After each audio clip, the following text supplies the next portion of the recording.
আসসালামু আলাইকুম রহমতুল্লাহ। এর আগের ক্লাসে যে কথাগুলো আসলে বলেছিলাম সেগুলোর পরে আমরা আসলে শুরু করতে যাচ্ছি এই মেকানিজম গুলো নিয়ে কথা বলা, অর্থাৎ অ্যাবজর্পশন অ্যাবজর্পশন হওয়ার জন্য যে মেকানিজম গুলো আছে। হ্যাঁ, তো আমরা আসলে দেখো প্রথমে ক্লাস করেছিলাম এবং বলেছিলাম যে আমাদের প্রথম পার্টে আমরা ফার্মাকোকাইনেটিক্স নিয়ে ডিসকাস করেছি এবং সেকেন্ড যে পার্টটা ছিল সেকেন্ড পার্টে আমরা কিন্তু ফার্মাকোকাইনেটিক্স নিয়ে ডিসকাস আসলে করি নাই। সেকেন্ড পার্টটাতে আমরা যেটা করেছি সেটা হচ্ছে যে অ্যাবজর্পশন যে পার্টটা ছিল, অ্যাবজর্পশন অ্যাবজর্পশন কিভাবে হচ্ছে এগুলো আমি কিন্তু আমার নিজের ল্যাঙ্গুয়েজে খুব সহজ ভাষায় বুঝিয়েছি যে নর্মালি কি হয়, অ্যাবজর্ব হতে হবে, অ্যাবজর্ব হয়ে ড্রাগটা ব্লাডে যেতে হবে, এগুলো আমি আগেই বুঝালাম।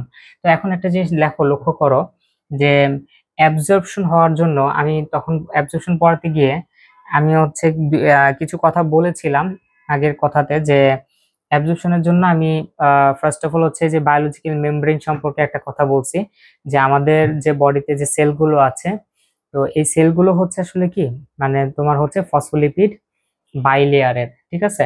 এই যে যেমন দেখো এই সেলের যে মানে একটা সেল কিন্তু আসলে কি, মানে এর চারপাশে হচ্ছে কি আছে, আহ মানে ব্যারিয়ার আছে, তাই না, যেটাকে আমরা সেল মেমব্রেন বলতেছি। তো ওই যে আমরা দেখলাম যে আসলে কি হয়, যে স্টোমাক বা ইন্টেস্টাইন থেকে ড্রাগটা হচ্ছে আসলে কি হয়, অ্যাবজর্ব হচ্ছে মানে কি, ওটা বায়োলজিক্যাল মেমব্রেন গুলো ক্রস করে তারপর হচ্ছে কি ব্লাডে যাচ্ছে। তো এই বায়োলজিক্যাল মেমব্রেনটার আমরা জানি যে আসলে ফ্লুইড মোজাইক মডেলে পড়েছি আমরা যে ফসফোলিপিড বাইলেয়ার হয়। এই যে যেমন দেখো এটা হচ্ছে ফসফোলিপিড বাইলেয়ার, এখানে কিছু লিপিড থাকে, ফসফোলিপিড থাকে, তারপর হচ্ছে ক্যারিয়ার, এই যে অ্যাকোয়াস পোর থাকে। এই যে যেমন দেখো আমি এখানে লিখেছি এটা হচ্ছে ধরো সেলের ভেতরের দিক, এটা বাইরের দিক, আউটসাইড দ্য সেল। তো এই যে এখানে আমি যেটা ড্র করছি, আমি ওই বায়োলজিক্যাল যে মেমব্রেনটা বা এই যে সেলের যে মেমব্রেন, সেই মেমব্রেনের একটা সার্টেন অংশ আমি ড্র করেছি। এইখানে দেখো এই যে মেমব্রেনের এখানে দেখো এই পাশে লিখেছি ড্রাগ। এই যে এই ট্রায়াঙ্গেলের মতো শেপ অনেকটা ছোট ছোট, এগুলা ড্রাগ। আবার এখানে দেখছো WSD লিখলাম, এই যে এই ছোট ছোট এগুলো হচ্ছে ড্রাগ। আর এটাও একটা ড্রাগ, এই যে ট্রায়াঙ্গুলার শেপ কিন্তু এটা বড় সাইজ করে রাখছি, এটাও কিন্তু ড্রাগ মলিকিউল বোঝাচ্ছি। তো আমরা জানি যে আসলে ড্রাগ কি, আউটসাইড দ্য সেল, অর্থাৎ হচ্ছে ধরো এই জায়গাটা হচ্ছে আমার স্টোমাক বা ইন্টেস্টাইন, এই যে এই অংশটুকু আউটসাইড দ্য সেল। তো এখান থেকে এটা কি হবে, ইনসাইডে যাবে, সেলের ভেতরে যাবে। আমরা তো জানি যে সেলটাকে ক্রস করতে হবে, তাই না।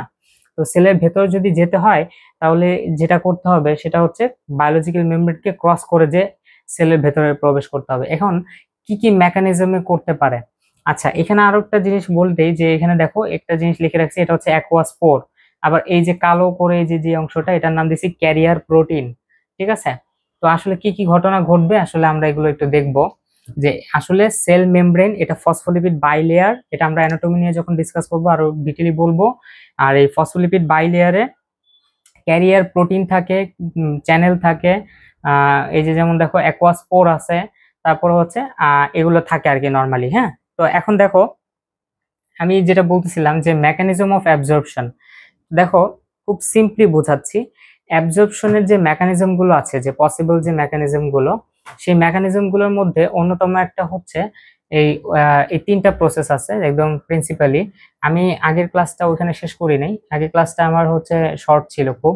তো আগের ক্লাসে পরের অংশ থেকে শুরু করব, যে অ্যাবজর্পশনের তিনটা মেকানিজম, একটা প্যাসিভ ট্রান্সফার, একটা হচ্ছে ক্যারিয়ার মিডিয়েটেড ট্রান্সপোর্ট, একটা হচ্ছে এক্সোসাইটোসিস অ্যান্ড এন্ডোসাইটোসিস। দেখো প্যাসিভ ট্রান্সফার, ঠিক আছে, প্যাসিভ ট্রান্সফারের আবার দুইটা অংশে ডিসকাস করা যাবে। প্যাসিভ ট্রান্সফারকে আবার দুই ভাগে ভাগ করা হয়েছে, ক্যারিয়ার মিডিয়েটেড ট্রান্সপোর্টটাকে দুই ভাগে ভাগ করা হয়েছে। প্যাসিভ ট্রান্সফার অর্থাৎ এই প্যাসিভ ট্রান্সফার যে মেকানিজমের মাধ্যমে ড্রাগ কি সেলের আউটসাইড দ্য সেল থেকে ইনসাইড দ্য সেল যাচ্ছে, অর্থাৎ সেল ড্রাগের মুভমেন্টটা হচ্ছে from outside to the inside of the cell. এই প্যাসিভ ট্রান্সফার প্রসেসের মধ্যে সিম্পল ডিফিউশনটা নিয়ে আগে আলোচনা করতেছি।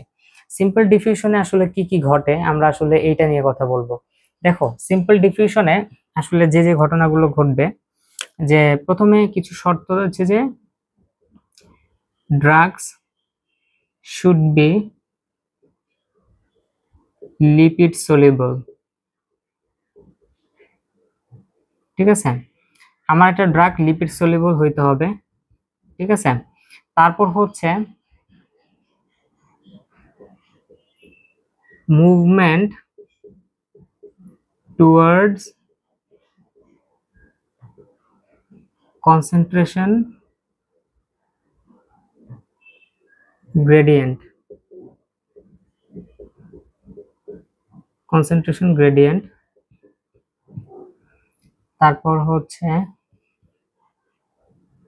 no energy will be needed, হ্যাঁ তারপর হচ্ছে যদি বলি most drug follows this process.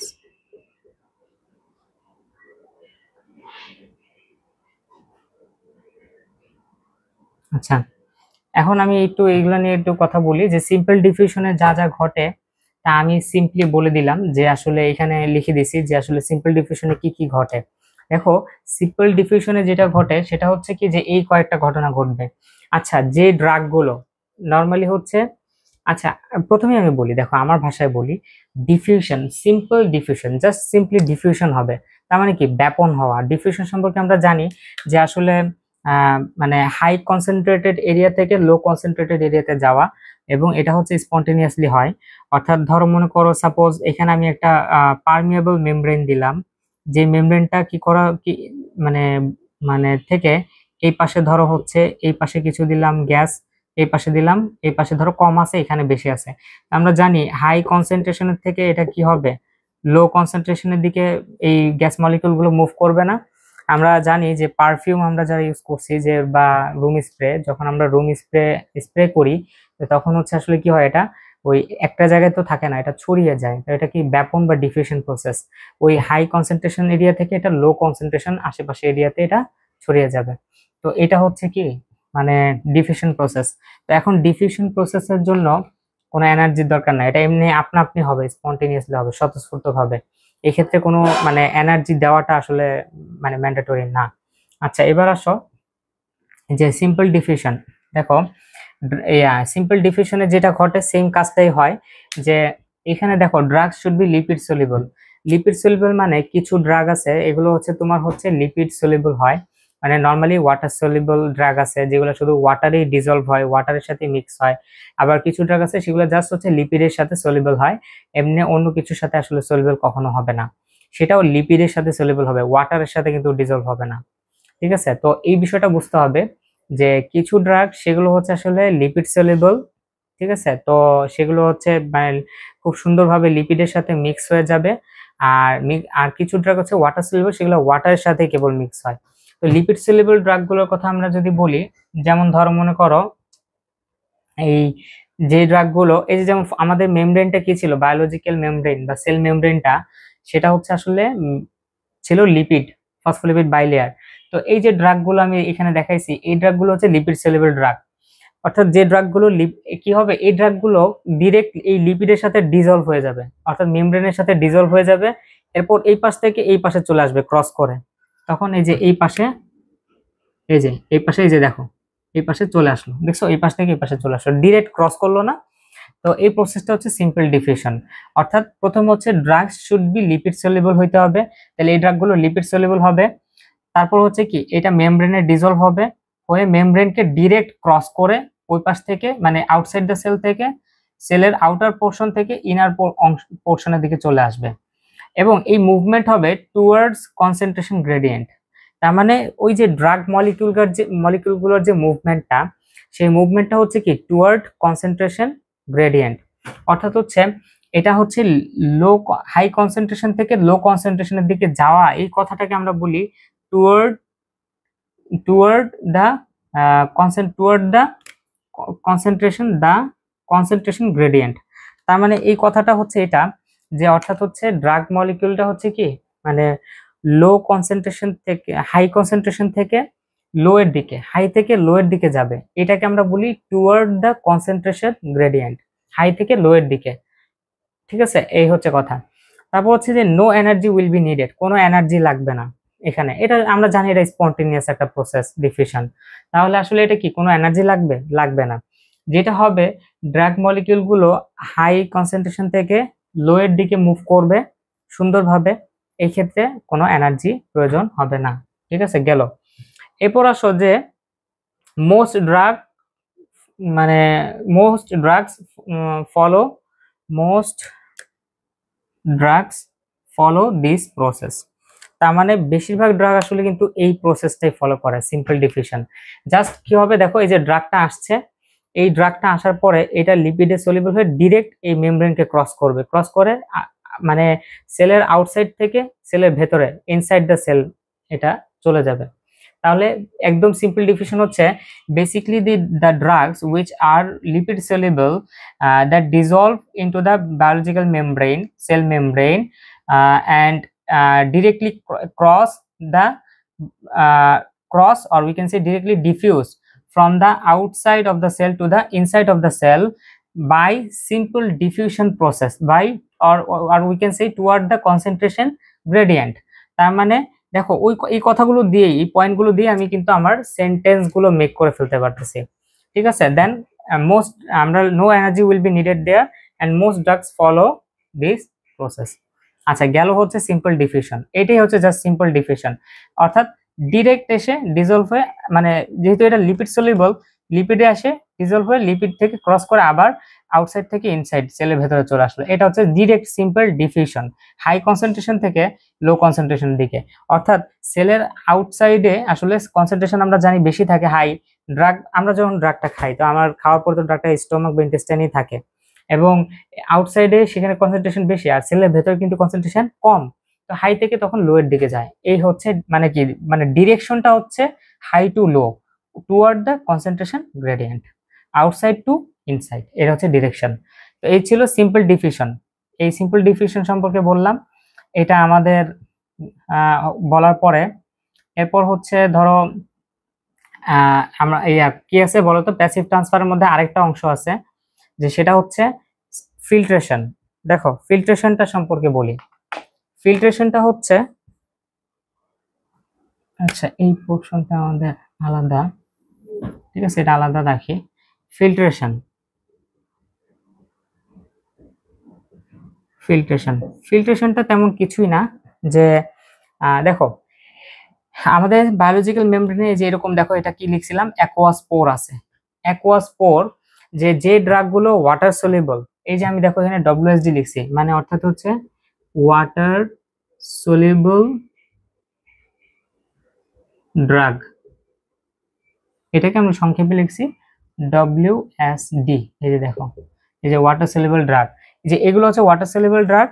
এগুলো জাস্ট কি হবে জানো, মানে নর্মালি এই যে অ্যাকোয়াস পোরটা একটা সরু পথ, ছিদ্র পথ, তো এই পোর হয়ে ডিরেক্ট ক্রস করবে, একদম সেলের আউটসাইড থেকে ইনসাইডে চলে যাবে। এই ক্ষেত্রে যে প্রসেসটা দেখো, এটাও কিন্তু আসলে কি ডিফিউশন হবে, বাট এবং হচ্ছে এটা কি মানে জাস্ট হচ্ছে হাই থেকে লো এর দিকে যাবে। ঠিক আছে, তো এটাও আমরা আসলে আশা করি বুঝতে পারছি। যে তো এখানে আমরা দেখি জাস্ট হচ্ছে ফিল্ট্রেশনের বেলা যেটা ঘটবে, যে কথাগুলো আমাকে মাথায় রাখতে হবে, সেটা হচ্ছে এটা হচ্ছে ওয়াটার সলিউবল ড্রাগ হইতে হবে, ওয়াটার সলিউবল ড্রাগ। তারপর it will cross through aqueous pore, তাই না? aqueous pore হয়ে তারপর হচ্ছে কি ক্রস করবে। তারপর হচ্ছে আরেকটা কথা বলি, যে দেখো ফিল্ট্রেশনের মধ্যে তারপরে হচ্ছে দেখো drug molecular weight it should be less than 100, and drugs diameter it should be less than 7 angstrom, এরকম হইতে হবে। আচ্ছা দেখো এই কতগুলো পয়েন্ট থাকবে, তারপরে এখানে আমি এক্সাম্পল গিভেন আমি দিতে পারি, যেমন ইউরিয়া। যেমন দেখো আমি একটু কয়েকটা কথা বলি, যে ফিল্ট্রেশন আসলে যেটা হয়, আমি বলছি কি বলতো, যে প্যাসিভ ট্রান্সফারের আন্ডারে কিন্তু হচ্ছে সিম্পল ডিফিউশন এবং হচ্ছে ফিল্ট্রেশন। তাহলে সিম্পল ডিফিউশনের পরে হচ্ছে ফিল্ট্রেশন আসতেছে। আর আমি তখনই বললাম যে আসলে ফিল্ট্রেশন হওয়ার জন্য যে শর্তগুলো সেগুলো হচ্ছে একটা ড্রাগ মূলত হচ্ছে it will it must be cross through the aqueous pore, অবশ্যই এটা অ্যাকোয়াস পোর দিয়ে যাবে, এবং ওই ড্রাগটা অবশ্যই ওয়াটার সলিউবল ড্রাগ হইতে হবে। Drug molecular weight should be less than 100, অর্থাৎ আমরা তো জানি যে কেমিক্যাল সাবস্টেন্স গুলো এগুলো মলিকিউলার ওয়েট আছে, তাই না? তো এখন তোমার ড্রাগ মলিকিউলার ওয়েটটা যদি 100 এর নিচে না হয়, তাহলে এটা আসলে কিন্তু কি নর্মালি মানে এই অ্যাকোয়াস পোর ক্রস করতে পারবে না। এবং ডায়ামিটার, অর্থাৎ হচ্ছে আমরা জানি যে ধরো এটা একটা ড্রাগ, একটু বড় করে দেখালাম, এটা কি একটা ডায়ামিটার আছে না? এই যে দেখো, এই অ্যাকোয়াস পোরের কিন্তু একটা ডায়ামিটার আছে। তো এই ডায়ামিটার যে ছোট হইতে হবে, অ্যাকোয়াস পোরের ডায়ামিটার হচ্ছে 7 অ্যাংস্ট্রম এরকম। তো ওই 7 অ্যাংস্ট্রমের যে যখন ছোট হবে ড্রাগের ডায়ামিটারটা, তখন ওই ড্রাগটা খুব সহজেই ক্রস করতে পারবে। এবং এই ক্ষেত্রে হচ্ছে, আচ্ছা এটা আমি লিখছি যে এক্সাম্পল হচ্ছে ইউরিয়া। আচ্ছা এখানে আরেকটা পয়েন্ট বলি যে এটাও same, toward the concentration gradient, toward the concentration, ওই সময় এই কথাটা লিখছিলাম কনসেন্ট্রেশন গ্রেডিয়েন্ট, হ্যাঁ টুয়ার্ড দ্য কনসেন্ট্রেশন গ্রেডিয়েন্ট, এই যে টুয়ার্ড দ্য কনসেন্ট্রেশন গ্রেডিয়েন্ট, তার মানে এটা হচ্ছে কি হাই থেকে লোয়ের দিকে যাবে। আচ্ছা এখানে আমি বলি, মানে নর্মালি হচ্ছে ফিল্ট্রেশন প্রসেসে জাস্ট হয়ে যায়, এক্ষেত্রে কোনো নাই, মানে ডিরেক্ট, মানে এটা হইতেই থাকবে হইতেই থাকবে। এখন দেখো ইউরিয়া যে কথাটা বললাম, যে ইউরিয়া, হ্যাঁ এই ইউরিয়ার কথাটা একটু কেন বললাম, দেখো আমাদের বডিতে যে ইউরিয়াটা মানে তৈরি হচ্ছে, ঠিক আছে, সেই ইউরিয়াটা কিন্তু আমরা জানি যে কিডনি ফিল্টার করে বের করে দিচ্ছে। তো কিডনিতে আমরা জানি নেফ্রন থাকে। তো নেফ্রনটা দেখতে অনেকটা এমন না, আমরা দেখছি তো যে নেফ্রনের ওই যে গ্লোমেরুলার বোমান্স ক্যাপসুল, আবার হচ্ছে গ্লোমেরুলার ক্যাপিলারিস আছে। তো এইভাবে টিউবিউল হয়ে এখানে এটা কিন্তু প্রক্সিমাল টিউবিউল হয়ে, তারপরে এই হয়ে এভাবে আমরা জানি। আসলে এটা আমার ড্র করাটা উদ্দেশ্য না, এই জন্য আমি ওইভাবে ড্র করতেছিও না, কোনো রকম করে আর কি একটু দেখালাম। তো এই যে দেখো, আমরা জানি বোমান্স ক্যাপসুল, এখান থেকে হচ্ছে যে আট ব্লাড ভেসেল যাবে, এখান থেকে অ্যাবজর্ব হবে ড্রাগ, ঠিক আছে।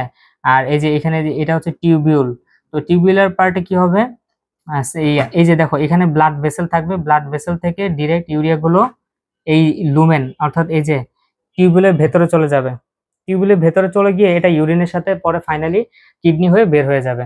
তো এই যে এটাকে আমরা বলতেছি হচ্ছে কি, সেখানেও কিন্তু যে সেল আছে, বায়োলজিক্যাল মেমব্রেন ক্রস করতে হয়, ঠিক আছে। তো এটা বলে আমরা টিউবুলার সিক্রেশন, বুঝছো? এটাকে আমি যতটা সহজে মানে সংক্ষেপে বলা যায় ততটা চেষ্টা করলাম বলার। তাহলে সেখানে হচ্ছে টিউবুলার সিক্রেশন হবে। তো সেই ক্ষেত্রে টিউবুলার সিক্রেশনের ক্ষেত্রে আমরা দেখবো যে আসলে এখানে ইউরিয়া আছে, ইউরিয়াটা কিন্তু আসলে এই প্রসেসে এই অ্যাকোয়াস পোর হয়ে কিন্তু ক্রস করে, ঠিক আছে। এটা কিন্তু একটা মেকানিজম। তাহলে দেখো, একটা মেকানিজম হচ্ছে সিম্পল জাস্ট ডিফিউশন হইলো, ওইটা বললাম, হ্যাঁ, আরটা হচ্ছে জাস্ট ফিল্ট্রেশন হইলো, এটাও টুয়ার্ড দ্য কনসেন্ট্রেশন গ্রেডিয়েন্ট হইলো, এবং এটা অ্যাকোয়াস পোর দিয়ে যে গেল, এবং এগুলো ছিল লিপিড সলিউবল ড্রাগ, ওই অর্থাৎ সিম্পল ডিফিউশনেবল আমার lipid soluble drug simple diffusion প্রসেসের মাধ্যমে গেল, বাট যেগুলো ওয়াটার সলিউবল ড্রাগ সেগুলো হচ্ছে অ্যাকোয়াস পোর দিয়ে ক্রস করলো, ঠিক আছে। এইটা হচ্ছে একটা ডিফারেন্স, ঠিক আছে। এখন দেখো, এই দুইটাই প্যাসিভ ট্রান্সফারের আন্ডারে, তাই না? Simple diffusion, filtration. তো প্যাসিভ ট্রান্সফার দিয়ে তাহলে আসলে কি বোঝানো হয়েছে বলো তো? এই প্যাসিভ ট্রান্সফার দিয়ে বোঝানো হয়েছে যে drug will move from outside to the cell to the inside the cell, from outside to the inside the cell without any energy, মানে কোনো এনার্জি লাগবে না, by just simple diffusion process. Just হচ্ছে simply diffuse হবে ড্রাগটা, outside থেকে inside দিয়ে যাবে, সেলের ভেতরে যাবে, এবং এই ক্ষেত্রে কোনো এনার্জি লাগবে না। এটা হচ্ছে প্যাসিভ ট্রান্সফার, যেখানে সিম্পল ডিফিউশন হবে, ফিল্ট্রেশন হবে। আচ্ছা ফিল্ট্রেশন কথাটা যেহেতু বলছি, এটা সম্পর্কে আমি এখন এক্সট্রা একটা নোট দিব, তোমরা এগুলো নোট করে নিও, ভিডিও পজ করে হচ্ছে স্ক্রিনশট দিয়ে নিতে পারো, কিংবা হচ্ছে নোট করে নিতে পারো। তো যেটা বলতেছিলাম সেটা হচ্ছে যে স্যাংচুয়ারি সাইট, এটা সম্পর্কে শুনছো কিনা? স্যাংচুয়ারি সাইট, স্যাংচুয়ারি সাইটটা হচ্ছে, দেখো একটা বিষয় আছে যে সেটা হচ্ছে একটু লক্ষ্য করলে দেখবা যে তোমার হচ্ছে আমাদের কিছু কিছু টিস্যুস আছে, যেমন হচ্ছে টেস্টিস, হ্যাঁ, তারপর হচ্ছে ব্রেইন টিস্যু, সেখানে কিন্তু আসলে ব্লাড বা অক্সিজেনেটেড ব্লাড বা নিউট্রিয়েন্টস পৌঁছানোর জন্য ক্যাপিলারিস লাগে। অর্থাৎ যেমন দেখবা যে তোমার হার্ট, তো হার্ট ধরো পাম্প করে কি করে সমগ্র বডিতে আর কি, through out the body distribute blood normally, ঠিক আছে, পাম্প করে এই কাজটা করে। বাট হার্টের যে সেলগুলো কাজ করে অলওয়েজ পাম্প করে। তো সেখানে একটা বিষয় কিন্তু তোমাদের জানা উচিত যে হার্টের সেলগুলো যে পাম্প করে, তো হার্টের সেলগুলোর তো কি অক্সিজেন লাগে, নিউট্রিয়েন্টস লাগে। তো যেহেতু অলওয়েজ সে কি করে কাজ করতেছে, তো এখন একটা বিষয় ভালো করে জেনে রাখো যে আসলে মেইনলি যেটা দরকার খুবই ইম্পর্টেন্ট সেটা হচ্ছে ওই হার্টের সেলগুলোতেও অক্সিজেন বা অক্সিজেনেটেড ব্লাড এবং নিউট্রিয়েন্টস পৌঁছাতে হয়। আর এই ক্ষেত্রে একটা উপায় হচ্ছে যে কিভাবে সেটা পৌঁছাতে পারে, এটা আমাকে একটু বুঝতে হবে যে সেটার জন্য কি কিছু ক্যাপিলারিজ থাকবে, যেটা হচ্ছে হার্টের ওপরের দিক দিয়ে দেখবা যে কিছু ব্লাড ভেসেল বা ক্যাপিলারিজ দেখা যাচ্ছে, সেগুলো হচ্ছে সেখানে ব্লাড পৌঁছাতে আসলে সহায়তা নর্মালি করে থাকে, ঠিক আছে। আচ্ছা, তো এখানে যেটা হয় যে ওই টেস্টিস বললাম বা ব্রেন টিস্যু বললাম, সেখানে যে ক্যাপিলারি গুলো আছে, ব্লাড ভেসেল গুলা, ক্যাপিলারিজ গুলো অনেকটা যে এরকম, এই যে এইটাও কিন্তু আমরা জানি যে এইগুলো প্রত্যেকটা হচ্ছে কি সেল দিয়ে তৈরি, এই লাইনিং গুলো হচ্ছে সেল দিয়ে তৈরি। তো এটা ধরো ক্যাপিলারিজ কিন্তু খুব পাতলা থাকে, তো খুব সহজেই ভাবে এইখানে ড্রাগ এখান থেকে এখানে যেতে পারবে, ধরো ভেতরে কোনো সেলের দিকে বা কোনো টিস্যুর দিকে, আবার টিস্যু থেকে ধরো মনে করো আবার এখানে চলে আসতে পারে, এই ধরনের ঘটনাগুলো ঘটে। তো এখন এখানে যে ঘটনাটা ঘটবে যে ওই যে ক্যাপিলারিজ গুলো আছে ব্রেইনে, হ্যাঁ, তো মজার একটা বিষয় হচ্ছে যে এই যে এখানে বললাম না যে এখানে যে সেলগুলো ছিল, এই সেলগুলোর বেলায় আমরা তো জানি যে এই যে বায়োলজিক্যাল এই যে ক্যাপিলারি, পাতলা একটা ক্যাপিলারি, এই যে এটা কিন্তু একটা লাইনিং এবং এটা পুরোটাই আমরা জানি কি সেল, এটাও কিন্তু পুরোটা সেল দিয়ে তৈরি। এখন এখানে যে সেলগুলো আছে যেগুলোকে যদি আমি এরকম জুম করি, এরকম ছোট ছোট সেল আছে ধরো, হ্যাঁ, এরকম সেল আছে, ঠিক আছে, এই যে এরকম সেল আছে, সেলের লেয়ার একটা লাইনিং। এইখানে একটা জিনিস মনে রাখার বিষয় হচ্ছে যে এই সেলগুলোতেও তো এই যে কি আছে, মেমব্রেন আছে, আর সেই মেমব্রেনে আমার এই অ্যাকুয়াস পোর গুলো নাই, থাকে না। অর্থাৎ আবার বলি, ব্রেইন টিস্যুতে যে ক্যাপিলারিজ গুলো আছে সেই ক্যাপিলারিসের সেল টিস্যুতে বা সেল মেমব্রেনে অ্যাকুয়াস পোর থাকে না। So they are basically devoid of aqueous pore. তো অ্যাকুয়াস পোর থাকে না। এবং আরেকটা বিষয় হচ্ছে যে কখনো কখনো আরেকটা জিনিস থাকে, হ্যাঁ, ইফ্লাক্স পাম্প থাকে, অ্যাকুয়াস পোর থাকে না কিন্তু ইফ্লাক্স পাম্প থাকে। ইফ্লাক্স পাম্প, ইফ্লাক্স পাম্পকে আমি বলতেছি, অ্যাকোস্পোরকে এটা তো আমরা জানি যে আসলে ওয়াটার সলিউবল ড্রাগগুলোকে ফিল্ট্রেট করতে সিম্পলি সহায়তা করে। হ্যাঁ, ওইটা আমি অ্যাকোস্পোরের কাজ ছিল, এবং আমরা বললাম কি এই জন্য যে ঘটনাটা ঘটে যে অ্যাকোস্পোর যেহেতু থাকে না ব্রেইনের টিস্যুতে কিংবা হচ্ছে টেস্টিসের ওইখানে টিস্যুতে, হ্যাঁ, যেহেতু অ্যাকোস্পোরটা মেমব্রেনে থাকে না, তখন কিছু ড্রাগ যেগুলো ওয়াটার সলিউবল বা কিছু বিষয় আছে, কিছু সাবস্টেন্স আছে, সেগুলো চাইলেও ওই ক্যাপিলারি থেকে ব্রেনের টিস্যুতে পৌঁছাতে পারে না কিংবা টেস্টিসের ওই টিস্যুগুলোতে পৌঁছাতে পারে না। আমরা তো জানি যে ব্লাড, অক্সিজেনেটেড ব্লাডের এবং হচ্ছে কিংবা ব্লাড থেকে যে নিউট্রিয়েন্টস গুলো বা প্রয়োজনীয় ড্রাগ মলিকিউল গুলো, সেগুলো ড্রাগ থেকেই কিন্তু কি হয়, মানে ওই টিস্যুগুলোতে পৌঁছায়। এখন ধরো ওই যে বললাম যে ক্যাপিলারি ব্লাডের ভেতরে, ক্যাপিলারিতে যে ব্লাডটা ছিল সেই ব্লাডের ভেতরে আমার ড্রাগ আছে, আর সেই ড্রাগটা ক্রস করার জন্য ওই যে আমার হচ্ছে বায়োলজিক্যাল মেমব্রেনকে ক্রস করতে হবে অ্যাবজর্ব হওয়ার জন্য, মানে সেলের ওই টিস্যুতে যাওয়ার জন্য, আবার টিস্যু থেকে ব্লাড, মানে ব্লাডে, যেমন আমরা দেখো তখন বলছিলাম স্টোমাক থেকে ব্লাডে, ব্লাড থেকে আবার হচ্ছে অন্য কোন একটা টিস্যুতে যাবে, টিস্যু কম্পার্টমেন্টে। তো সেই ক্ষেত্রে এই যে যাওয়ার প্রসেস গুলো হচ্ছে এই আমার মানে অর্থাৎ হচ্ছে ওই অ্যাবজর্পশন হওয়ার বলা হয়। তো সেই অ্যাবজর্পশনের ক্ষেত্রে এই যেটা বললাম যে অ্যাকুয়াস পোর কিন্তু ওইখানে থাকে না, ওই ব্রেন টিস্যুর সেখানে ক্যাপিলারিজ গুলোতে না থাকার কারণে অ্যাকুয়াস পোর, তখন হচ্ছে আসলে কি হয়, ওই কিছু ড্রাগ চাইলেও ওই ব্রেনের টিস্যুতে পৌঁছাতে পারে না কিংবা হচ্ছে টেস্টিসের টিস্যুগুলোতে পৌঁছাতে পারে না। এরপর আসলে ইফ্লাক্স পাম্প কি, মানে কখনো কখনো তো এটা থাকেই না, কখনো কখনো ইফ্লাক্স পাম্প থাকে। ইফ্লাক্স পাম্প হচ্ছে যে ধরো এরকম একটা সেল আছে, সেল মেমব্রেনে এরকম একটা পাম্প আছে, ধরো এরকম একটা পাম্প আছে, হ্যাঁ, এটার নাম দিলাম আমরা ইফ্লাক্স পাম্প।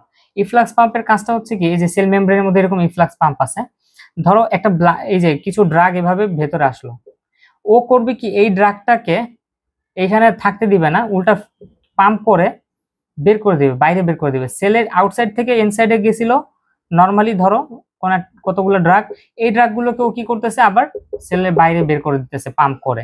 তারপর উল্টা কি ভেতরে ঢোকার পরে আবার বের করে দিচ্ছে। এটা হচ্ছে ইফ্লাক্স পাম্প। তো এটাও কখনো কখনো থাকে। তখন হয় কি, কিছু ড্রাগ চাইলেও আসলে সেখানে কি করতে পারে না, পৌঁছাতে পারে না। ঠিক আছে, আমরা বুঝতে পারছি। তো আশা করি বুঝতে পারছি যে এইখানে ওই যে এই যে বললাম যে ইফ্লাক্স পাম্প, এটা হচ্ছে মূলত হচ্ছে পি গ্লাইকন গ্লাইকন অর্থাৎ পেপটাইডো গ্লাইকন বলা হয় সেটাকে, হ্যাঁ, পেপটাইডো গ্লাইকন।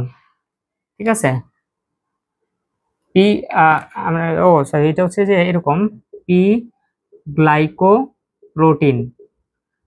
এটা রিসেন্টলি আর কি এই বিষয়টা জানা গেছে স্টাডির মাধ্যমে, যে পি গ্লাইকোপ্রোটিন ইফ্লাক্স পাম্প পাওয়া যায়, যেগুলো কি করে, অ্যাবজর্ব হবে, আবার ওটাকে আবার কি করবে, বের করে দিবে। ঠিক আছে, তো এটা আসলে এই জিনিসটা ঘটে ব্রেনের টিস্যুতে, কিংবা হচ্ছে ওই যে টেস্টিস, এরকম কিছু জায়গাগুলোতে এটা ঘটে, যে সেখানে আসলে কি এই যে মেমব্রেন গুলোতে একোয়াস্পোর থাকে না, একোয়াস্পোর না থেকে উল্টা ইফ্লাক্স পাম্প থাকে। যে একোয়াস্পোর থাকে না, কিছু ড্রাগ চাইলে পৌঁছাতেও পারে না, আবার ইফ্লাক্স পাম্প থাকে, কিছু ড্রাগ ঢুকলেও সেটা আবার বের করে দেয়। এই দুইটা ঘটনা ঘটে বলে ওই সাইটগুলোকে আমরা বলি স্যাংচুয়ারি সাইট। এটা হচ্ছে নর্মাল কথা। মানে এখানে মূল কথাটাই ছিল এটা, যে স্যাংচুয়ারি সাইট সম্পর্কে, যে তোমার হচ্ছে এটা যেমন হচ্ছে বললাম কি ব্রেন টিস্যুতে, অথবা ওই যে টেস্টিস, হ্যাঁ। তো সেখানে আসলে কি আছে তোমার, এই জিনিসটা আছে যে ওই যে ক্যাপিলারিস, হ্যাঁ, ক্যাপিলারিস আছে।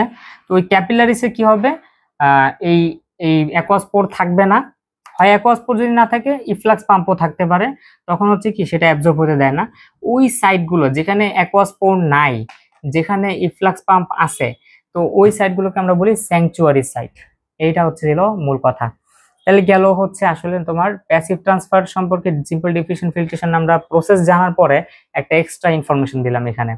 তো আরেকটা বিষয় এবার হচ্ছে দেখবো আমরা, যে এটা মানে অর্থাৎ career mediated transport, career mediated, আচ্ছা মেডিয়েটেড ট্রান্সপোর্ট সংক্ষেপে লিখলাম এমটি। আচ্ছা, দেখো ক্যারিয়ার মেডিয়েটেড ট্রান্সপোর্টটা কেমন, যে এটা সহজে ভাষায় যদি আমি আমার মতো করে বুঝিয়ে বলি, যে সেটা হচ্ছে যে দেখো, আমরা কখনো কখনো কিন্তু নদী পার হয়েছি, তাই না, অনেকেই। নদী পার হওয়ার জন্য ধরো মনে করো হচ্ছে একটা নৌকা লাগবে, তাই না। নদীতে আমরা তো সাঁতার কেটে যাব না, আমরা নৌকা দিয়ে ক্রস করব ধরো। তো এখন নদীতে আমরা যখন একটা পারে অনেক মানুষ, ধরো অনেক প্যাসেঞ্জার চলে আসছে, তো নৌকা তার ধারণ ক্ষমতা অনুযায়ী কিছু প্যাসেঞ্জার নিবে, নিয়ে কি করবে, নদী ক্রস করে অপর পারে গিয়ে তাকে নামিয়ে দিয়ে আবার ফিরে আসবে, আবার অন্য প্যাসেঞ্জারদেরকে নিয়ে আবার ওই পারে যাবে।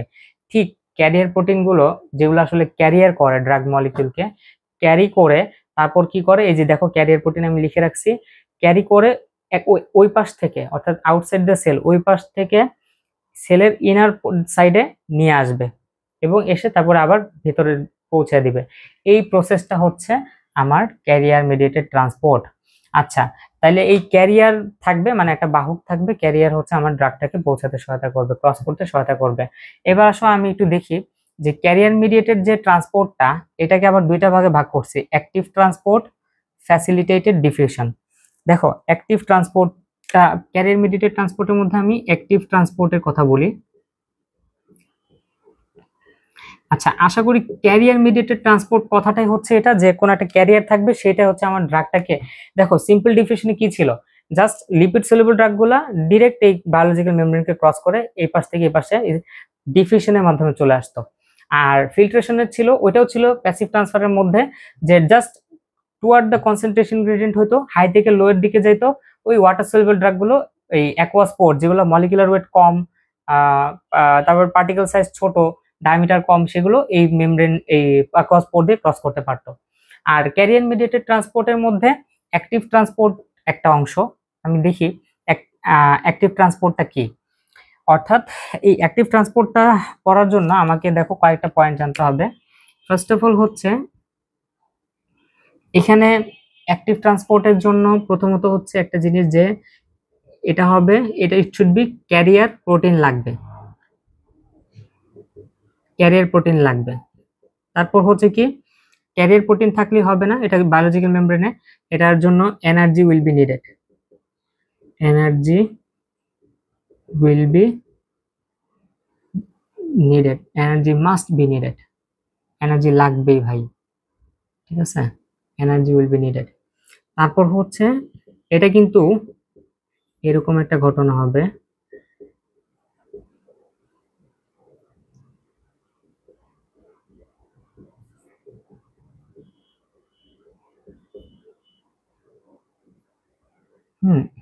এই যে দেখো এই কয়েকটা কথা বললে আমার জন্য এটা মানে আমার মনে হচ্ছে আপাতত ইনাফ। তারপর আমি এক্সাম্পলের দিকে যাব। অ্যাক্টিভ ট্রান্সপোর্টের বেলা যেটা হবে, প্রথমত হচ্ছে এটা একটা ক্যারিয়ার মিডিয়েটেড ট্রান্সপোর্ট, মানে এটা একটা ক্যারিয়ার প্রোটিন লাগবে, ক্যারিয়ার প্রোটিনের মাধ্যমে ট্রান্সপোর্টটা হবে। তাহলে ক্যারিয়ার মিডিয়েটেড ট্রান্সপোর্ট, তারপর তার মানে carrier protein should there will be must be available carrier protein and it will and energy will be needed. আমরা জানি যে সেলের ভেতরে আমরা এটিপি তৈরি হয়, এটিপি, ওইটা থেকে আবার এনার্জি সাপ্লাই আসে, ওই এনার্জিটা আমার লাগবে, কারণ এগেইনস্ট কনসেন্ট্রেশন গ্রেডিয়েন্ট মুভমেন্ট হয়।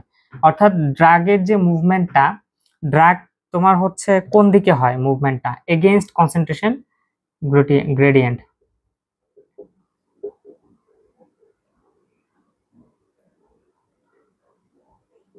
আচ্ছা, এখানে একটা কথা বললাম, দিস ইজ স্যাচুরেবল প্রসেস, এটা হচ্ছে কিন্তু একটা স্যাচুরেবল প্রসেস, আশা করি বুঝতে পারছি।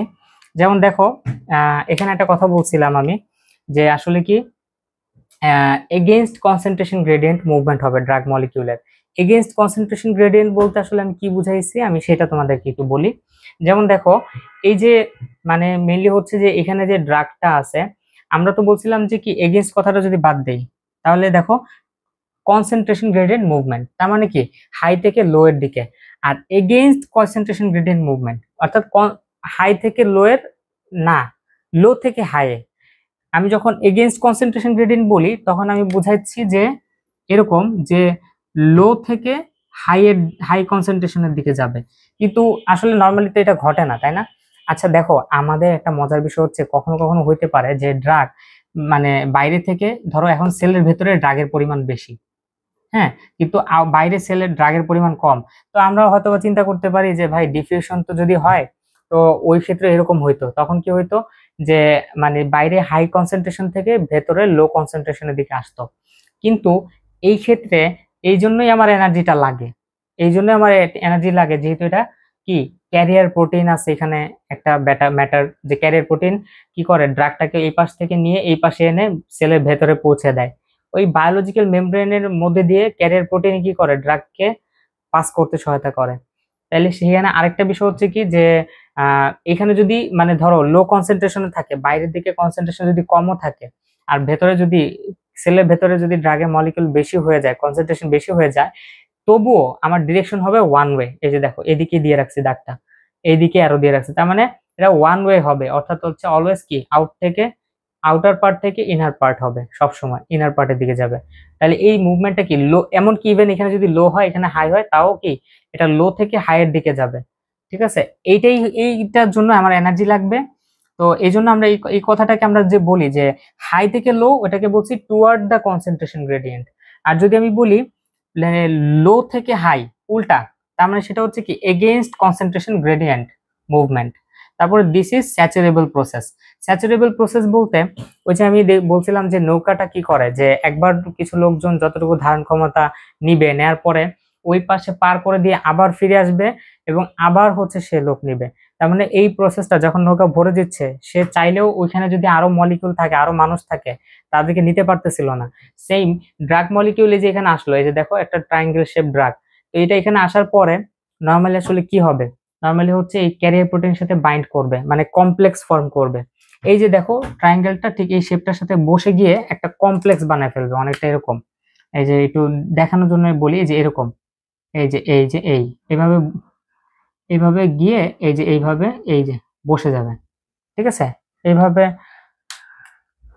এই যে কালারটা একটু ডিফারেন্ট কালার দেখাই, এই যে ধরো মনে করো এটা ছিল আমার ক্যারিয়ার প্রোটিন, এই যে এভাবে বসে এই যে এইভাবে কমপ্লেক্স ফর্ম করে ফেলবে।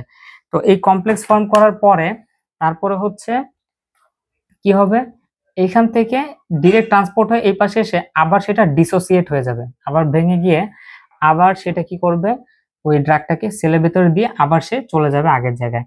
তো এই যে প্রসেসটা, এটাকে স্যাচুরেবল প্রসেস বলতেছি, কারণ ক্যারিয়ার প্রোটিন যখন একটা ড্রাগের সাথে, এরকম যতগুলা ক্যারিয়ার প্রোটিন আছে তারা যতগুলা ড্রাগ পসিবল সেগুলোর সাথে আগে বাইন্ড করবে, করে তারপরে ক্রস করে আগে সেগুলোকে সেলের ভেতরে পৌঁছে দিবে, তারপর আবার ফিরে এসে আবার আরেকটা মলিকিউলকে নিতে পারবে, আদারওয়াইজ নিতে পারবে না।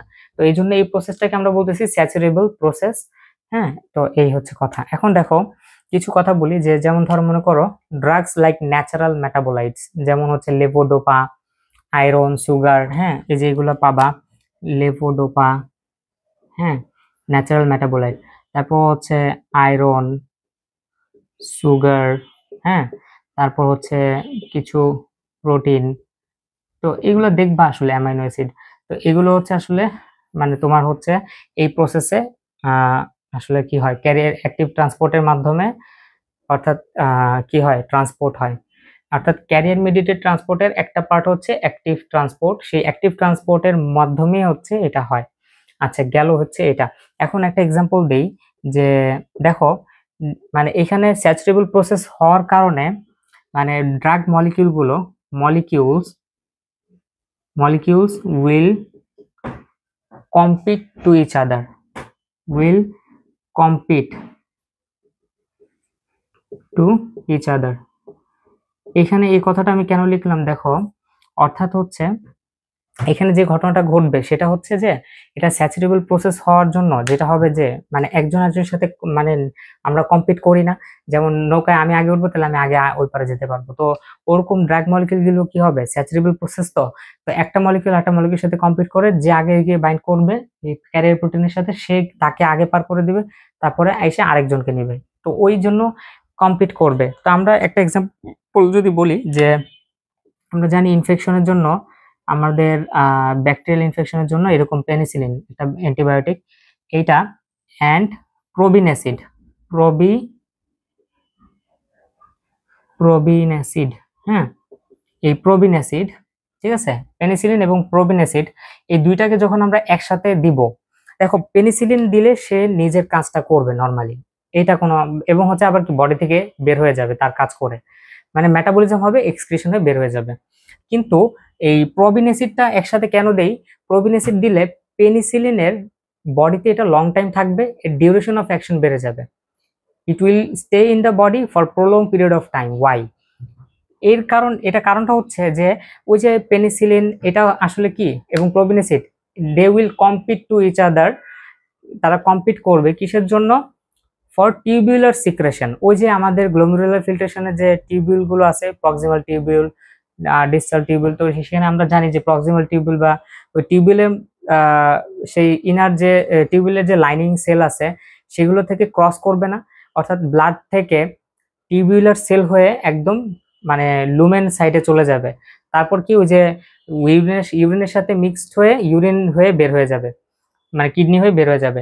তো এই ক্ষেত্রে ওই যে আমি জানি যে টিউবুলার সিক্রেশনের বেলায় তখনও কিন্তু আসলে কি বায়োলজিক্যাল মেমব্রেন ক্রস করতে হয়, অর্থাৎ মানে অলওয়েজ অ্যাবজর্পশনের মানে বডি মানে আমরা যখন মুখ দিয়ে খেলাম এই স্টমাক ইন্টেস্টাইন থেকে আগে ব্লাডে গিয়ে বিভিন্ন টিস্যুতে পৌঁছাতে হয়, যেমনি ভাবে ঠিক তেমনি ভাবে ওইটা কিডনিতে ফিল্টার হওয়ার জন্য আবার কি হয়, ব্লাড থেকে অন্য টিস্যুগুলোতে যেতে হয়, গিয়ে তারপর হচ্ছে কিডনিতে হয়ে তারপরে কিন্তু বের হয়।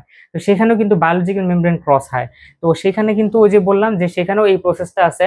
তো ক্যারিয়ার মিডিয়েটেড ট্রান্সপোর্টটা যখন হয়, তো তখন ওই যে টিউবিউল আছে সেই টিউবিউলে প্রোবিন অ্যাসিড পেনিসিলিনের সাথে আগে কম্পিট করে ওই ইয়ের সাথে বাইন্ড হয়, খুবই মজার বিষয়, আগে ক্যারিয়ার প্রোটিনের সাথে বাইন্ড হয়, পরে ও আগে চলে যায়, তো দেখা গেছে কি ওই পেনিসিলিন তখন হচ্ছে কি মানে দ্রুত বের হয়ে যে যাবে ইউরিনের মাধ্যমে, সে আর পারে না, ঠিক আছে। তো তখন হচ্ছে একটু লং টাইম যাবত পেনিসিলিন আমাদের বডিতে স্টে করে, এর অ্যাকশনটা বেড়ে যায়। এই হচ্ছে আসলে অ্যাক্টিভ ট্রান্সপোর্ট। দেখো আমি সিম্পল প্যাসিভ ট্রান্সফারের বেলা এই কথাটাই বলছিলাম যে জাস্ট সিম্পলি ডিফিউশন হবে, একস পোরের মাধ্যমে হলে সেটা ফিল্ট্রেশন, আর যদি এমনি লিপিড সলিবল হয়ে তারপরে ক্রস করে তাহলে সেটা হচ্ছে ওই simple just diffusion, just direct cross করবে। আরেকটা হচ্ছে ক্যারিয়ার মিডিয়েটেড। ক্যারিয়ার মিডিয়েটের মধ্যে একটা বললাম যে যে এখানে ক্যারিয়ার মিডিয়েটেড মানে এটা ক্যারিয়ার লাগবেই ট্রান্সপোর্ট হওয়ার জন্য, সোজা কথা। এখন সেটাকে আবার দুই ভাগে ভাগ করছিলাম, একটা অ্যাক্টিভ ট্রান্সপোর্ট আর একটা ফ্যাসিলিটেটেড ডিফিউশন। এই ফ্যাসিলিটেটেড ডিফিউশন, অ্যাক্টিভ ট্রান্সপোর্ট দুইটাই কিন্তু ক্যারিয়ার মেডিয়েটেড ট্রান্সপোর্টের আন্ডারে পড়ছে। তার মানে এই যে ফ্যাসিলিটেটেড ডিফিউশন যেটা নিয়ে এখন আমি ডিসকাস করব, এটাও কিন্তু আসলে কি একটা ক্যারিয়ার মেডিয়েটেড ট্রান্সপোর্ট, বাট ওটা কিন্তু একটু ভিন্নতা আছে। এই যে এই পয়েন্টগুলো যদি তুমি নোট করে নাও, এগুলোই তুমি লিখবা, আর কিছুই লেখার দরকার নেই, তুমি ফুল মার্কস পেয়ে যাবে ইনশাআল্লাহ। তো আচ্ছা, এইগুলো ছিল আমাদের ক্যারিয়ার মেডিয়েটেড ট্রান্সপোর্ট, এই কথাগুলো বললাম। ক্যারিয়ার মেডিয়েটেড ট্রান্সপোর্টের অ্যাক্টিভ ট্রান্সপোর্টের পার্টটা আমরা আসলে এবার কভার করলাম। এবার আমরা কভার করব দেখো, এটা ফ্যাসিলিটেটেড ডিফিউশন। ফ্যাসিলিটেটেড ডিফিউশন, তো ফ্যাসিলিটেটেড ডিফিউশন এটাও কিন্তু ক্যারিয়ার মেডিয়েটেড ট্রান্সপোর্টের আন্ডারে। তো দেখো, ফ্যাসিলিটেটেড ডিফিউশন সম্পর্কে পড়ার আগে আমি তোমার বলি, ওই যে আমরা বললাম যে membrane channel, membrane protein, career protein থাকবে, তো এরকম মেমব্রেনের মধ্যে এরকম প্রোটিন থাকবে। তো ওই প্রোটিনগুলো কিছু ড্রাগ থাকবে বা কিছু মলিকিউল থাকবে, এগুলো ডিরেক্ট এইভাবে এই প্রোটিন ক্রস করে ধরো আউটসাইড থেকে ইনসাইডে যাবে, সেলের বাইরে থেকে ভেতর দিকে প্রবেশ করবে ডিরেক্ট, কিন্তু কি একটা ক্যারিয়ার প্রোটিন হয়ে যাচ্ছে, পাস করতেছে। বাট মজার বিষয় এটা ফ্যাসিলিটেটেড ডিফিউশন, এখানেও কিন্তু ডিফিউশন হয়, ওই যে সিম্পল ডিফিউশনের মতো অনেকটা ডিফিউশন হয়। বোঝা যাচ্ছে ডিফিউশন শব্দটা যেহেতু আছে, তাহলে এটা জাস্ট ডিফিউজ হবে, ব্যাপন হবে। কিরকম দেখো, ফার্স্ট অফ অল এটা ক্যারিয়ার মেডিয়েটেড, তার মানে এখানে ক্যারিয়ার লাগবে, ক্যারিয়ার মেডিয়েটেড, তারপর যেটা লাগবে সেটা কি, এটা জাস্ট হবে কি সিম্পল ডিফিউশন হবে, জাস্ট সরি শুধু ডিফিউশন হবে, এবং এটা কিরকম হবে, টুয়ার্ড দ্য কনসেন্ট্রেশন গ্রেডিয়েন্ট। ঠিক আছে, তো ওই তখনের মতো যে এটা কনসেন্ট্রেশন লো, এটা টুয়ার্ড দ্য কনসেন্ট্রেশন গ্রেডিয়েন্ট মানে হাই থেকে লোয়ের দিকে যাবে কনসেন্ট্রেশন, এরকম আর কি। আর এরপরে ফ্যাসিলিটেটেড ডিফিউশনের বেলায় তোমার এখানে no energy will be needed, no energy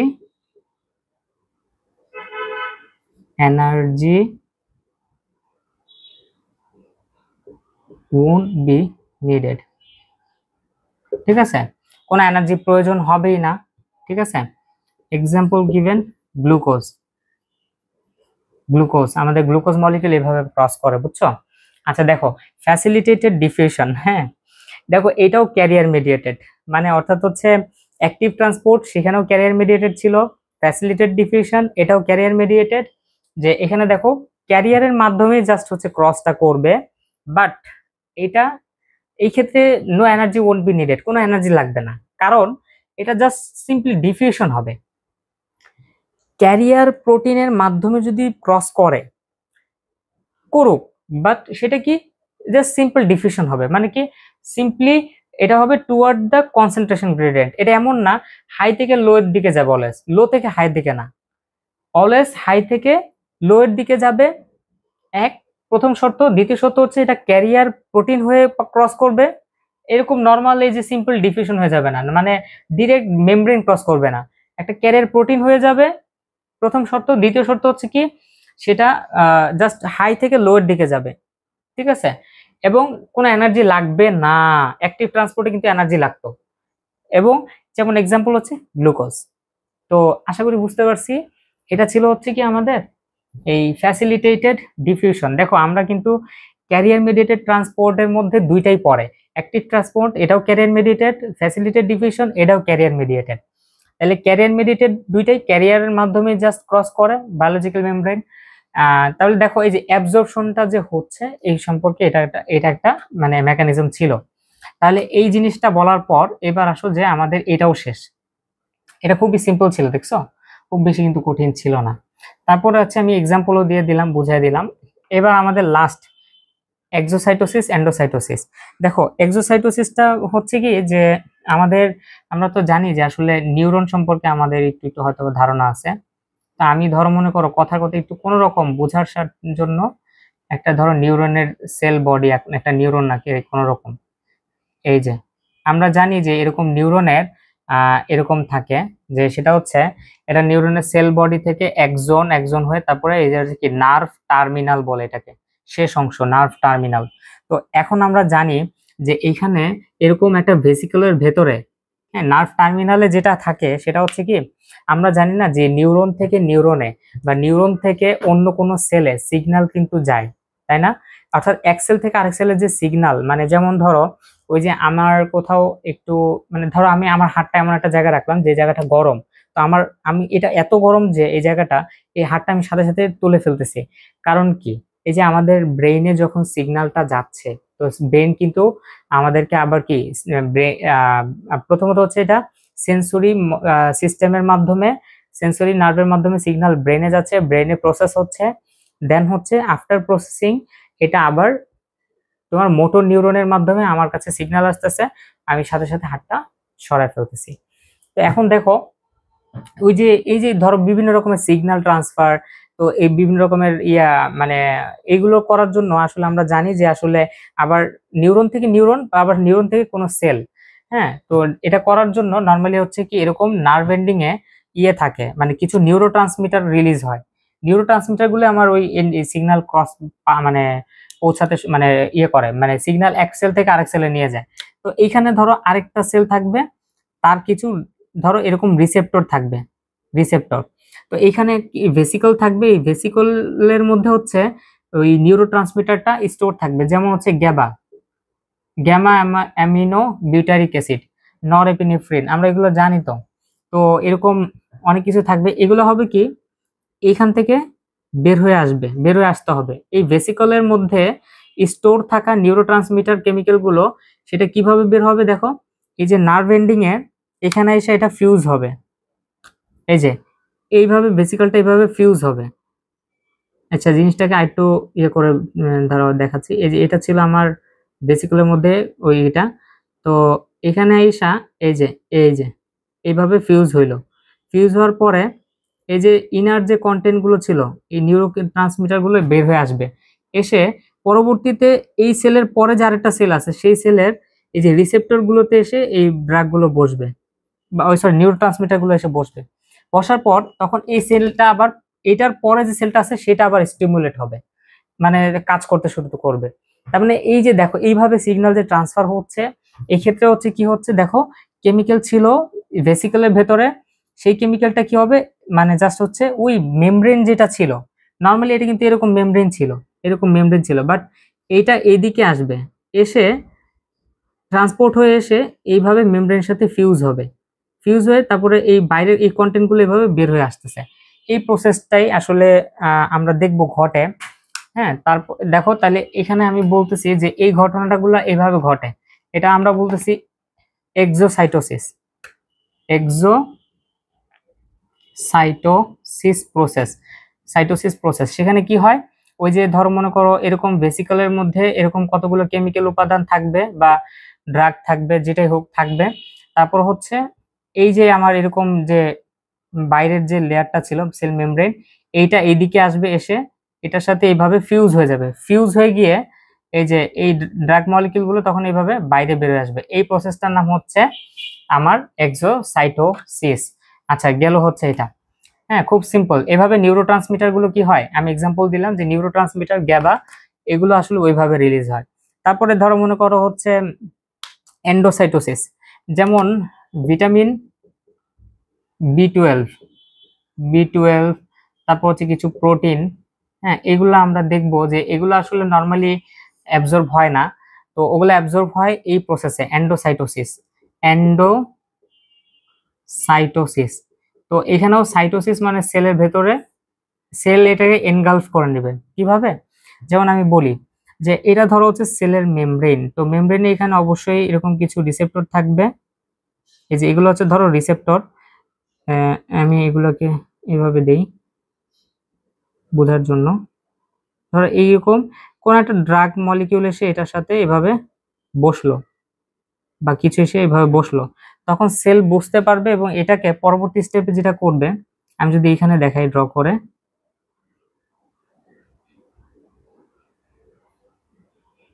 তখন এই যে দেখো ওই ড্রাগটা পরবর্তী স্টেপে কি হলো, সেল যেন এটাকে ইনগালফ করে নিচ্ছে, গিলে নিচ্ছে, ঠিক আছে, সোয়ালো করতেছে, গিলে নিচ্ছে।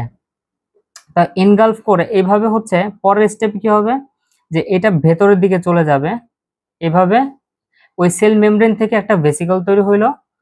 আর এই যে দেখো এই যে ড্রাগটা, এটা এই যে ভেতর দিকে চলে আসলো, এই যে ড্রাগটাকে আমি অন্য কালি দিয়ে দিই, এই যে ড্রাগটা, এটা হচ্ছে আমার ড্রাগ, দেখছো। আর এটা হচ্ছে ভেসিকল। এখন একটা ভেসিকলের মধ্যে তো অনেকগুলো ড্রাগ এরকম আসবে, একটা তো আর আসবে না, অনেকগুলো আসবে। তো এইভাবে কি হচ্ছে দেখো তো, অ্যাবজর্ব হচ্ছে। এটা কিন্তু একটা প্রসেস, এই প্রসেসেও কিন্তু কি অ্যাবজর্ব হতে পারে, বুঝতে পেরেছি। যে অর্থাৎ একটা বা অনেকগুলো ড্রাগ আসবে, এসে সেল মেমব্রেনের রিসেপ্টরের সাথে লাগা পরেই সেলটাকে, মেমব্রেনটাকে এনগালফ করবে, এনগালফ করার পর এন্টার করবে সেলের ভেতরে। এরকম ভেসিকলের মধ্যে এই ড্রাগ গুলো এভাবে কি ড্রাগ কন্টেন্ট গুলো স্টোর থাকবে, তারপরে সেলের ভেতরে চলে যাবে। এই যে প্রসেসটা, এটা হচ্ছে endocytosis process. Vitamin B 12, protein, এগুলো ইন্টেস্টাইন থেকে এই প্রসেসেই অ্যাবজর্ব হয়। অর্থাৎ ইন্টেস্টাইন থেকে যে এটা অ্যাবজর্ব হবে ভিটামিন বি 12 বা এগুলো, ওগুলো এই প্রসেসেই অ্যাবজর্ব হয়, ঠিক আছে, এন্ডোসাইটোসিস প্রসেসে। তাহলে এক্সাম্পলটাও বলে ফেলছি মুখে, আশা করি বুঝতে পারছো। তাহলে এই যে জিনিসগুলো আমি এই যে আমি বললাম, এগুলোকে আমি যদি একটু শর্টলি বলি, সামারি করে, যে আউটসাইড দ্য সেল, তারপর ইনসাইড দ্য সেল। আমাদের উদ্দেশ্য হচ্ছে সেলের একটা আউটসাইড থেকে ইনসাইড দ্য সেল দিয়ে, সেল মানে সেলের যে মেমব্রেন গুলো আছে সেগুলোকে ক্রস করে, ওই মেমব্রেন ব্যারিয়ার গুলো ক্রস করে তারপর হচ্ছে সেটা কি করবে, আমার ব্লাডে যেতে হবে ড্রাগটা। ওই যে যেমন স্টোমাক বা ইন্টেস্টাইনে আছে ব্লাড, ড্রাগটা খাওয়ার পরে, মুখ দিয়ে গিলে খাওয়ার পরে, তারপর সেটা কি হতে হবে, ইন্টেস্টাইনের যে লাইনিংটা আছে, লেয়ারটা আছে, সেই সেই সেলগুলো, যে মেমব্রেন, সেগুলোকে ক্রস করে, তারপর হচ্ছে ব্লাড ভেসেলের মেমব্রেন গুলোকে ক্রস করে একবারে এটা ব্লাডে চলে যাবে, ঠিক আছে। এই অ্যাবজর্পশন হতে পারে এই কয়েকটা প্রসেসে। একটা হচ্ছে সিম্পলি সরাসরি ডিফিউশন হতে পারে, ফিল্ট্রেশন হতে পারে, দুইটা প্যাসিভ ট্রান্সফারের আন্ডারের মধ্যে পড়ে। আর ফিল্ট্রেশন হবে অ্যাকুয়াস পোরের মাধ্যমে। আর দুইটার ক্ষেত্রে কোনো এনার্জি লাগে না, বাট ক্যারিয়ার মেডিয়েটেড ট্রান্সপোর্ট দুই ধরনের, একটা হচ্ছে অ্যাক্টিভ আর একটা ফ্যাসিলিটেটেড।